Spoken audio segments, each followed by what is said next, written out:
Hi friends, welcome to my channel. இன்றைக்கி நம்ம சேனலில் என்ன பார்க்க போகிறோம்னா, நீண்ட நாட்களாக இருக்கக்கூடிய சளி, இருமல், மூச்சு திணறல், ஆஸ்துமா மற்றும் நுரையீரல் சம்மந்தப்பட்ட அனைத்து விதமான நோய்களுக்கும் ஒரு இயற்கை மூலிகை தாங்க பார்க்க போகிறோம். இந்த மூலிகையின் பெயர் தான் ஆடாதோடை இலை.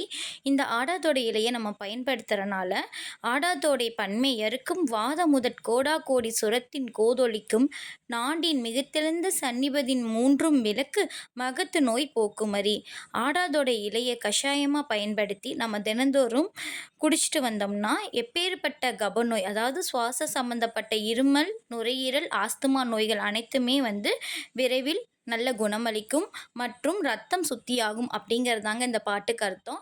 இந்த மூலிகை நமக்கு ஈஸியாக கிடைக்கக்கூடியது தான். இந்த குச்சி கிடைச்சாலே போதும், நம்ம நட்டு வச்சோம்னா இது நம்ம வீட்டிலேயே வளரக்கூடிய ஒரு அற்புதமான மூலிகை தான். இந்த வீடியோ உங்களுக்கு பயனுள்ள தகவலாக இருந்தால் இதை நீங்கள் லைக் பண்ணுங்கள், ஷேர் பண்ணுங்கள். தேங்க்யூ ஃபார் வாட்சிங்.